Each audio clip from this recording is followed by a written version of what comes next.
ರಾಮನಗರದ ನ್ಯಾಯಬೆಲೆ ಅಂಗಡಿಯಲ್ಲಿ ಸಿಕ್ಕಂತಹ ಅಕ್ಕಿ ಮನೆಯಲ್ಲಿ ಅನ್ನವನ್ನ ಮಾಡಿದಾಗ ಹೊಟ್ಟೆ ನೋವು ಕಾಣಿಸ್ಕೊಂಡಿದ್ದು, ಜೊತೆಗೆ ಯಾವ ರೀತಿ ಮಾಧ್ಯಮಗಳಲ್ಲಿ ಪ್ಲಾಸ್ಟಿಕ್ ಅಕ್ಕಿ ಹೌದು ಅಲ್ವೋ ಅಂತ ತಿಳ್ಕೊಳ್ಳೋದಕ್ಕೆ ಅದನ್ನ ಉಂಡೆ ಮಾಡಿ ಗೋಡೆಗೆ ಎಸೆದ್ರೆ ಯಾವ ರೀತಿ ಪುಟಿದೇಳುತ್ತೆ ಅನ್ನೋದನ್ನೆಲ್ಲ ತೋರಿಸಲಾಗಿತ್ತು. ಅದೇ ರೀತಿ ಮಾಡಿದಾಗ ಅದು ಪ್ಲಾಸ್ಟಿಕ್ ಅಕ್ಕಿ ಇರಬಹುದು ಅನ್ನೋ ಅನುಮಾನ ರಾಮನಗರದಲ್ಲಿ ಕಾಡಿದೆ. ಅದೇ ರೀತಿ ಬೆಂಗಳೂರಿನ ರಿಲಯನ್ಸ್ ಮಾರ್ಟ್ ನಲ್ಲಿ ಅಕ್ಕಿ ಖರೀದಿ ಮಾಡಿದಂತ ಪ್ರವೀಣ್ಗೂ ಪ್ಲಾಸ್ಟಿಕ್ ಅಕ್ಕಿ ನೀಡಿದ್ದಾರೆ ಅನ್ನೋ ಅನುಮಾನ ಕಾಡ್ತಾ ಇದೆ. ಈ ಬಗೆಗಿನ ಡೀಟೇಲ್ಸ್ ನಮ್ಮ ಪ್ರತಿನಿಧಿ ಅಭಿಷೇಕ್ ನೀಡಲಿದ್ದಾರೆ. ನ್ಯೂಸ್ ಡೆಸ್ಕ್ ಇಂದ ನೇರ ಸಂಪರ್ಕದಲ್ಲಿದ್ದಾರೆ. ಅಭಿಷೇಕ್, ಯಾವೆಲ್ಲ ಆಹಾರ ಪದಾರ್ಥಗಳು ಪ್ಲಾಸ್ಟಿಕ್ ಆಗಿ ಪರಿಣಮಿಸಿದೆ, ಪ್ಲಾಸ್ಟಿಕ್ ವಿಷವನ್ನ ನಾವು ಸೇವಿಸ್ತಾ ಇದೀವಿ ಆಹಾರ ರೂಪದಲ್ಲಿ ಅನ್ನೋದನ್ನ ತೋರಿಸ್ತಾನೆ ಇದೀವಿ. ಈಗ ರಿಲಯನ್ಸ್ ಮಾರ್ಟ್ ಹಾಗೆ ನ್ಯಾಯಬೆಲೆ ಅಂಗಡಿಯಲ್ಲೂ ಕೂಡ ಪ್ಲಾಸ್ಟಿಕ್ ಅಕ್ಕಿ ನೀಡಲಾಗಿದೆ ಅನ್ನೋ ಅನುಮಾನ ಕಾಡ್ತಾ ಇದೆ. ಈ ಬಗೆಗಿನ ಹೆಚ್ಚಿನ ಡೀಟೇಲ್ಸ್ ಏನಿದೆ ನಿಮ್ಮ ಬಳಿ? ಎಸ್ ಸೌಜನ್ಯ, ತಿನ್ನುವ ಅಕ್ಕಿಯೂ ಕೂಡ ಒಂದು ಕಲಬೆರಕೆ ಆಗಿದೆ ಅನ್ನೋದು ದುರಂತ ಅಂತಾನೆ ಹೇಳ್ಬೋದು. ನಿನ್ನೆ ಪ್ರವೀಣ್ ಎಂಬಾತ ಉಳ್ಳಾಳ್ ನಿವಾಸಿಯಾಗಿರ್ತಾನೆ. ಉಳ್ಳಾಳ್ನಲ್ಲಿರುವಂತಹ ರಿಲಯನ್ಸ್ ಮಾರ್ಟ್ನಲ್ಲಿ ಸುಮಾರು 6 kg ಎಷ್ಟು ಅಕ್ಕಿಯನ್ನು ಒಂದು ಮನೆಗೆ ಕೊಂಡು ಹೋಗಿ ಒಂದು ಅಡುಗೆಯನ್ನು ಮಾಡ್ತಾನೆ. ಆ ಸಂದರ್ಭದಲ್ಲಿ ಆತನಿಗೆ ಹೊಟ್ಟೆ ನೋವು ಬರುತ್ತೆ. ಹೀಗಾಗಿ ಈಗಾಗಲೇ ಏನು ಹಲವಾರು ಒಂದು ಚಾಲ್ತಿಯಲ್ಲಿರುವಂತಹ ಎಲ್ಲವೂ ಕೂಡ ಫೇಕ್ ಒಂದು ಪದಾರ್ಥಗಳು ಏನು ಸೃಷ್ಟಿಯಾಗಿದೆ, ಮೊಟ್ಟೆ ಇರಬಹುದು, ಸಕ್ಕರೆ ಇರಬಹುದು, ಇದು ಕೂಡ ಒಂದು ಫೇಕ್ ಆಗಿರಬಹುದು ಅನ್ನೋ ಕಾರಣದಿಂದಾಗಿ ಆತ ಮನೆಯಲ್ಲಿ ಒಂದು ನೀರಿಗೆ ಆ ಒಂದು ಅಕ್ಕಿಯನ್ನು ಹಾಕ್ತಾನೆ. ಅಕ್ಕಿಯನ್ನು ಹಾಕಿದಾಗ ಮೇಲ್ಗಡೆ ಒಂದು ಪ್ಲಾಸ್ಟಿಕ್ ಅಂಶ ಇರುವಂತಹ ಪ್ಲಾಸ್ಟಿಕ್ ಅಕ್ಕಿಗಳೇನಿದ್ದಾವೆ ಅದೆಲ್ಲವೂ ಕೂಡ ಒಂದು ತೇಲುತ್ತೆ. ಹೀಗಾಗಿ ಇದು ಪ್ಲಾಸ್ಟಿಕ್ ಅಕ್ಕಿಯೇ ಇರಬಹುದು ಅನ್ನೋ ಕಾರಣದಿಂದಾಗಿ ಆತ ಒಂದು ನಿನ್ನೆ ತಡರಾತ್ರಿಯವರೆಗೂ ಕೂಡ ರಿಲಯನ್ಸ್ ಮಾರ್ಟ್ಗೆ ಒಂದು ಮುತ್ತಿಗೆ ಹಾಕ್ತಾನೆ. ಆತನ ಸಂಗಡಿಗರ ಜೊತೆ ಒಂದು ಮುತ್ತಿಗೆಯನ್ನು ಹಾಕ್ತಾನೆ. ಮುತ್ತಿಗೆಯನ್ನು ಹಾಕಿದ ಬಳಿಕ ನಮಗೆ ಒಂದು ನ್ಯಾಯ ಬೇಕು, ಇದನ್ನು ಒಂದು ಲ್ಯಾಬೋರೇಟರಿಗೆ ಕಳಿಸ್ಬೇಕು, ಈ ಒಂದು ಅಕ್ಕಿಯನ್ನು ಒಂದು ಪ್ಲಾಸ್ಟಿಕ್ ಅಕ್ಕಿಯಾಗಿದೆ, ಯಾಕೆ ಹೀಗೆ ಇದು ಮಾಡಿದೆ ಅನ್ನುವಂತಹ ನಿಟ್ಟಿನಲ್ಲಿ ಆತ ಒಂದು ಆಕ್ರೋಶವನ್ನು ಕೂಡ ವ್ಯಕ್ತಪಡಿಸ್ತಾನೆ. ಇನ್ನು ಮೊದಲನೇದಾಗಿ ಪ್ಯೂರ್ ಅಕ್ಕಿ ಏನಿದೆ, ಅಕ್ಕಿಯಲ್ಲಿ ಮಾಡಿದಂತಹ ಅನ್ನ ಏನಿದೆ, ಆ ಅನ್ನವನ್ನು ಉಂಡೆ ಮಾಡಿ ಹೊಡೆದ್ರೆ ಅದು ಚದುರಾಗುತ್ತೆ. ಆದರೆ ಪ್ಲಾಸ್ಟಿಕ್ ನಿಂದ ಹೊಡೆದಂತಹ ಒಂದು ಏನಿದೆ ಪ್ಲಾಸ್ಟಿಕ್ಕನ್ನು ಬೇಯಿಸಿ ಅದನ್ನು ಉಂಡೆ ಮಾಡಿ ಗೋಡೆಗೆ ಹೊಡೆದಾಗ ಅದು ರಿಬೌಂಡ್ ಆಗುತ್ತೆ. ಹೀಗಾಗಿ ಇದು ಪ್ಲಾಸ್ಟಿಕ್ ಅಕ್ಕಿಯೇ ಇರಬಹುದು ಅನ್ನುವಂತಹ ಒಂದು ಕಾರಣದಿಂದಾಗಿ ಆತ ಒಂದು ನೇರವಾಗಿ ಆರೋಪವನ್ನು ಮಾಡ್ತಾನೆ. ಹೀಗಾಗಿ ಏನು ರಿಲಯನ್ಸ್ ಮಾರ್ಟ್ನಲ್ಲಿಯೂ ಕೂಡ ಈ ರೀತಿಯಾದಂತಹ ಒಂದು ಪ್ಲಾಸ್ಟಿಕ್ ಅಕ್ಕಿ ಒಂದು ಬಂದಿದೆ ಅನ್ನುವಂತಹ ನಿಟ್ಟಿನಲ್ಲಿ ಅಲ್ಲಿದ್ದಂತಹ ಸ್ಥಳೀಯರು ಕೂಡ ಒಂದು ಆಕ್ರೋಶವನ್ನು ವ್ಯಕ್ತಪಡಿಸ್ತಾ ಇರುವಂಥದ್ದು. ಈ ಸಂಬಂಧ ಏನು ಜ್ಞಾನಭಾರತಿ ಪೊಲೀಸ್ ಠಾಣೆಗೆ ಒಂದು ದೂರು ಕೂಡ ಆತ ಸದ್ಯದಲ್ಲೇ ಕೊಡಲಿದ್ದಾನೆ.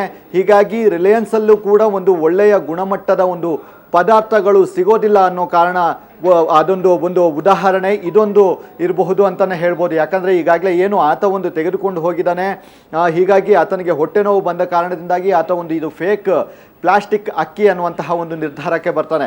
ಇದೇ ರೀತಿಯಾಗಿ ಆ ಒಂದು ರಿಲಯನ್ಸ್ ಮಾರ್ಟ್ನಿಂದ ಹಲವಾರು ಜನರು ಕೂಡ ಆ ಒಂದು ಅಕ್ಕಿಯನ್ನು ಖರೀದಿಸಿದ್ದಾರೆ. ಈಗಾಗಲೇ ಏನು ಈ ಒಂದು ವರದಿ ಬಂದ ಬಳಿಕ ಅಕ್ಕಿಯನ್ನು ತೆಗೆದುಕೊಂಡು ಹೋದಂತಹ ಸಾರ್ವಜನಿಕರು ಕೂಡ ರಿಲಯನ್ಸ್ ಮಾರ್ಟ್ಗೆ ಬಂದಿರುವಂಥದ್ದು.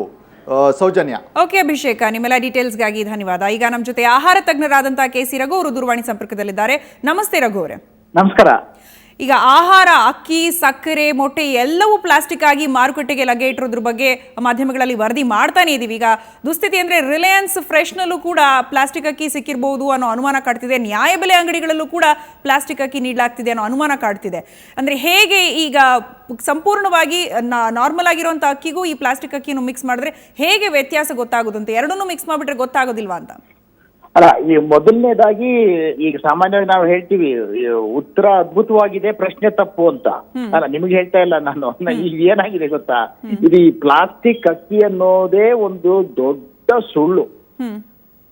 ಇದು ಎಲ್ಲಿಯೂ ಇಲ್ಲ. ಅಂದ್ರೆ ಏನಾಗಿದೆ, ಜನರಿಗೆ ಇದು ಅನೇಕ ಮಾಧ್ಯಮಗಳಲ್ಲಿ ರೆಗ್ಯುಲರ್ ಆಗಿ ಬರೋದ್ರಿಂದ ಅವರಿಗೆ ಒಂದು ಭ್ರಮೆ ಸೃಷ್ಟಿಯಾಗಿದೆ. ಆಮೇಲೆ ನೀವು ನೋಡಿ, ಈಗ ನೀವೇ ಹೇಳ್ತಾ ಇದ್ರಿ, ಅಲ್ಲಿ ಅವರು ನಿಮ್ಮ ರಿಪೋರ್ಟರ್ ಹೇಳ್ತಾ ಇದ್ರು ಅದು ಬೇಯಿಸಿ ಉಂಡೆ ಮಾಡಿದ್ರೆ. ಈಗ ನಮಗೂ ರಘುವರೇ, ನಮಗೂ ಸಹಜವಾಗಿ ಕಾಡೋದು ಪ್ಲಾಸ್ಟಿಕ್ ಅಂದ್ರೆ ಒಂದು ಟೆಂಪರೇಚರ್ ರೈಸ್ ಆದಾಗ ಮೆಲ್ಟ್ ಆಗ್ಬಿಡುತ್ತೆ ಅನ್ನೋದು ಸಾಮಾನ್ಯವಾಗಿ ನಾವು ಬೇಸಿಕ್ ಆಗಿ ಸ್ಕೂಲಿಂದನೂ ತಿಳ್ಕೊಂಡ್ ಬಂದಿರೋದು. ಅದನ್ನ ಬೇಯಿಸಿ ಅನ್ನದ ರೂಪ ಪಡೆದುಕೊಳ್ಳುತ್ತೆ ಅಂದ್ರೆ ನಮಗೂ ಆಶ್ಚರ್ಯ ಆಗುತ್ತೆ, ಸಾಧ್ಯ ಅದು ಸಾಧ್ಯನೇ ಇಲ್ಲ ಅಂತ. You are absolutely correct. ನೋಡಿ, ಬೇಯೋದು ಉಂಟೆ, ಪ್ಲಾಸ್ಟಿಕ್ ಬೇಯೋದು ಉಂಟೆ. ಮತ್ತೆ ಈ ಅನ್ನದ 100 ಡಿಗ್ರಿಲಿ ಅದು ಬೇಯುತ್ತಾ, ಅದು ಕುದಿಯುತ್ತಾ? ಆದ್ರೆ ಈಗ ನಾವು ನೋಡಿದ ಹಾಗೆ ನೀವು ವಿಜುವಲ್ಸ್ ರಾಮನಗರದಲ್ಲಿ ಆಗಿರುವಂತಹ ಸಿಚುವೇಶನ್, ಆ ಮನೆಯಲ್ಲಿ ಅವರ ಅನ್ನವನ್ನ ಬೇಯಿಸಿ ಊಟ ಮಾಡಿದಾಗ ಹೊಟ್ಟೆ ನೋವು ಕಾಣಿಸಿದೆ, ಅನುಮಾನ ಆದಾಗ ಆ ಅನ್ನವನ್ನ ಉಂಡೆ ಮಾಡಿ ಹಾಕಿದಾಗ ಅದು ಬಾಲ್ ತರ ರಿಬೌಂಡ್ ಆಗಿದೆ. ಅಂಡ್ ರಿಲಯನ್ಸ್ ಫ್ರೆಶ್ ನಲ್ಲಿ ಯಾವುದೇ ಸ್ಟಾರ್ಚ್ ಸ್ವಲ್ಪ ಜೆಲಟಿನೈಸ್ ಆಗಿ ನಿಮ್ಗೆ ನೀವು ಎಷ್ಟೋ ಆಹಾರ ಪದಾರ್ಥಗಳನ್ನು ಉಂಡೆ ಮಾಡಿ ಇದ್ ಮಾಡಿ ಅವು ಕಲ್ಲು ತರ ಆಗ್ತವೆ. ಈಗ ನಿಮ್ಗೆ ನಾನು ಸಾಬುದಾನ ಇದೆಯಲ್ಲ, ಸಾಬುದಾನ ಮರಗೆಣಸಿನ ಸ್ಟಾರ್ಚ್ ಅಲ್ಲಿ ಮಾಡೋದು, ಅದು ಪ್ಲಾಸ್ಟಿಕ್ ಉಂಡೆ ತರನೇ ಕಾಣುತ್ತೆ. ಅಂದ್ರೆ ಈಗ ಸಹಜವಾಗಿ ಅನ್ನ ಹಂಗ ಹಾಕಿದಾಗ ಬೌನ್ಸ್ ಆಗಲ್ಲ, ಅದು ಹಾಗೆ ನೆಲದಲ್ಲೇ ಕಚ್ಕೊಳ್ಳಲ್ಲ. ಇಲ್ಲ, ಸ್ಟಾರ್ಚ್ ನಿಮ್ಗೆ ಜೆಲಟಿನೈಸ್ ಚೆನ್ನಾಗಿ ಬೇಯಿಸಿ ಅದ್ರ ತೇವಾಂಶ ಕಮ್ಮಿ ಆದ್ರೆ ಅದು ಹಾಗೆ ಪುಡಿಯುತ್ತೆ, ಅದು ಆಗುತ್ತೆ. ಅದು ಈಗ ಏನಾಗಿದೆ, ಮಾಸ್ ಮಾಬ್ ಮೆಂಟಾಲಿಟಿ ಅಂತಾರಲ್ಲ, ಸಾಮೂಹಿಕ ಸನ್ನಿ ಅಂತ, ಅದು ಇದರಲ್ಲಿ ಯಾವುದೇ ತಿರುಳಿಲ್ಲ. ಈಗ ಸಹಜವಾದ ಅಕ್ಕಿಯ ಜೊತೆ ಪ್ಲಾಸ್ಟಿಕ್ ಅಕ್ಕಿಯನ್ನ ನಿಜಕ್ಕೂ ಮಿಶ್ರಣ ಮಾಡಿದ್ರೆ ಈ ರೀತಿ ಆಗೋ ಚಾನ್ಸಸ್ ಸುಳ್ಳು, ಸುಳ್ಳು. ಇದು ಜನರು ಪಾಪ ಏನಾಗಿದೆ ನೋಡಿ, ಮೀಡಿಯಾದಲ್ಲಿ ಬರ್ತಾ ಇದೆಯಲ್ಲ ಹಂಗಾಗಿ. ಆಮೇಲೆ ನಿಮ್ಗೆ ಕೆಲವು ಸರಿ ಈಗ ಯಾರೋ ಒಬ್ರು ಡಾಕ್ಟರ್ ಹೇಳಿದ್ರೆ ನಿಮಗೆ 4 ರೋಗ ಲಕ್ಷಣಗಳು ಇದೆಯಾ ನಿಮ್ಗೆ, ಹಂಗಾದ್ರೆ ಈ ರೋಗ ಇದೆ ಅಂದ್ರೆ ಹೌದು ಸ್ವಾಮಿ ನನಗಿದೆ ಅಂದ್ಬಿಡ್ತಾರೆ. ಮೈಂಡು ಸೈಕಾಲಜಿ ಹಂಗೆ ವರ್ಕ್ ಆಗುತ್ತೆ. It is pure psychological mania, largely created by the media.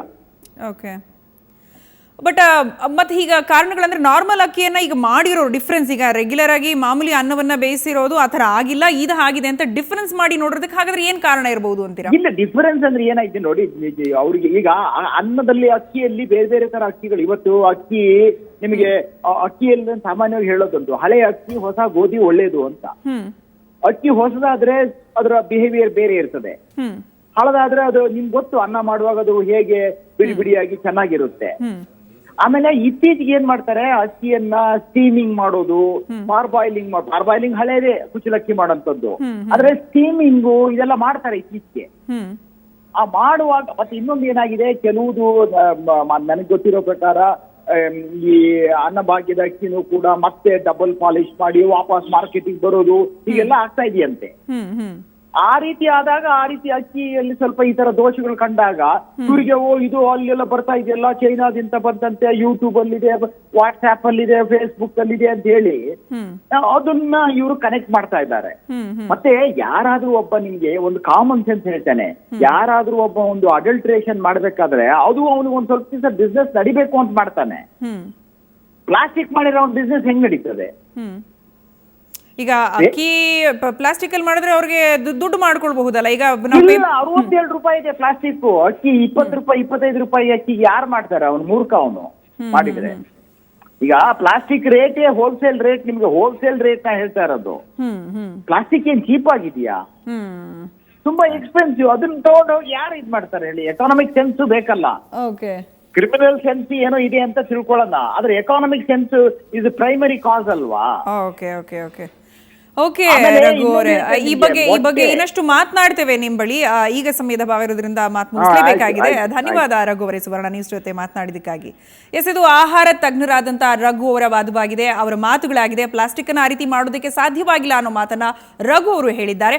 ಆದ್ರೆ ಈಗ ಸಾರ್ವಜನಿಕರು ಈ ಅಕ್ಕಿಯನ್ನ ಬೇಯಿಸಿ ಊಟನ ಮಾಡಿದಾಗ ಹೊಟ್ಟೆ ನೋವು ಕಾಣಿಸ್ಕೊಂಡಿರೋದು, ಅದ್ರ ಜೊತೆಗೆ ಸಹಜವಾಗಿ ಆಗುವಂತಹ ಫೀಚರ್ಸ್ ಅನ್ನ ನೋಡಿ ಇದು ಬಹುಶಃ ಪ್ಲಾಸ್ಟಿಕ್ ಅಕ್ಕಿ ಇರಬಹುದು ಅನ್ನೋ ಅನುಮಾನವನ್ನ ವ್ಯಕ್ತಪಡಿಸಿದ್ದಾರೆ. ಲ್ಯಾಬ್ ಅಲ್ಲಿ ಟೆಸ್ಟ್ ಮಾಡೋದಕ್ಕೂ ಕೂಡ ಕೊಟ್ಟಿದ್ದಾರೆ. ಅದಾದ ನಂತರ ಸತ್ಯಾಸತ್ಯತೆ ಏನಿದೆ ಅನ್ನೋದನ್ನ ತಿಳ್ಕೊಳ್ಬೇಕಾಗಿದೆ.